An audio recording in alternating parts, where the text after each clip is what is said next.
Pernahkah Anda membayangkan sebuah hadiah bisa menjadi awal dari korupsi? Pastinya, semua orang pernah menerima hadiah.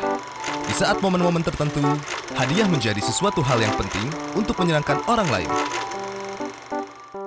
Tetapi ada juga hadiah-hadiah yang dilarang. Sekarang, mari kita lihat. Definisi gratifikasi. Dalam perspektif hukum, definisi gratifikasi adalah pemberian dalam arti luas yang meliputi pemberian uang, barang, rabat atau diskon, komisi, pinjaman tanpa bunga, pengobatan cuma-cuma, perjalanan wisata, fasilitas penginapan, tiket perjalanan, dan fasilitas lainnya. Gratifikasi tersebut baik yang diterima di dalam negeri maupun di luar negeri, dan yang dilakukan dengan menggunakan sarana elektronik atau tanpa sarana elektronik. Semua pemberian ini dikatakan gratifikasi jika penerimanya adalah pegawai negeri atau penyelenggara negara. Bagaimana gratifikasi ini menjadi awal dari korupsi? Pegawai negeri atau penyelenggara negara terkadang menerima pemberian atau hadiah dari rekanan, teman, kenalan yang terdapat konflik kepentingan, baik pada saat pelayanan, terhadap kepentingan publik, ataupun karena melihat kedudukan atau kewenangan yang melekat pada jabatan. Untuk itulah, diatur peraturan terkait gratifikasi.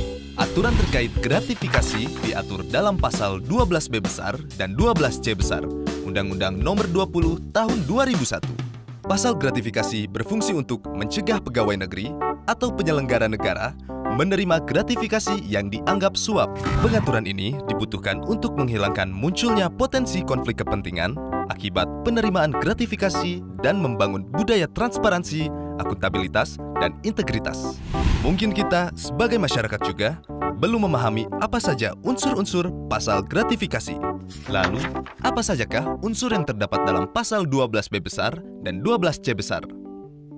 Adanya penerimaan gratifikasi. Penerima gratifikasi adalah pegawai negeri dan penyelenggara negara. Pegawai negeri yang dimaksud adalah pegawai negeri sebagaimana dimaksud dalam Undang-Undang Kepegawaian atau Aparatur Sipil Negara. Pegawai negeri sebagaimana dimaksud dalam Pasal 92 KUHP, pemangku jabatan atau amtenar. Orang yang menerima gaji atau upah dari keuangan negara atau pejabat di pusat maupun di daerah. Orang yang menerima gaji atau upah dari suatu korporasi yang menerima bantuan dari keuangan negara atau daerah. Orang yang menerima gaji atau upah dari korporasi lain yang mempergunakan modal atau fasilitas dari negara atau masyarakat. Penyelenggara negara yang dimaksud adalah pejabat negara yang menjalankan fungsi eksekutif, legislatif, atau yudikatif, dan pejabat lain yang fungsi dan tugas pokoknya berkaitan dengan penyelenggaraan negara. Gratifikasi yang dianggap suap. Gratifikasi diperoleh dari pihak yang berhubungan jabatan dengan penerima, dan penerimaan gratifikasi tersebut bertentangan dengan kewajiban atau tugas penerima. Gratifikasi yang diterima tersebut tidak dilaporkan kepada KPK dalam jangka waktu 30 hari kerja sejak tanggal gratifikasi diterima.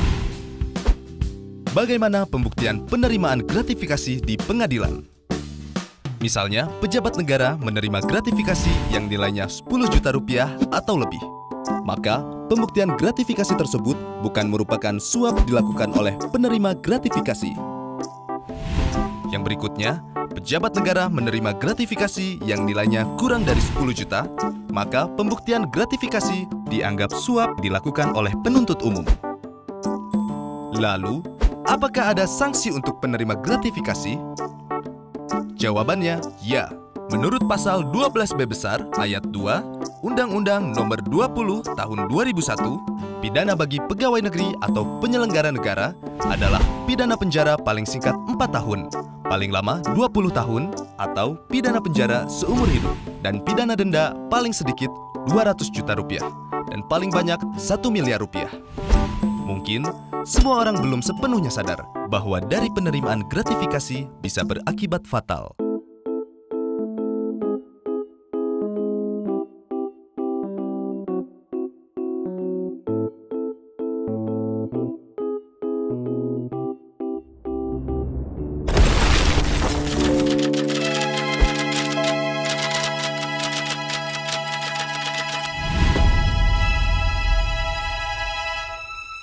Yuk tolak gratifikasi ilegal.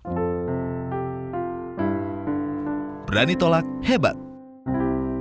Laporkan penerimaan gratifikasi melalui go.kpk.go.id.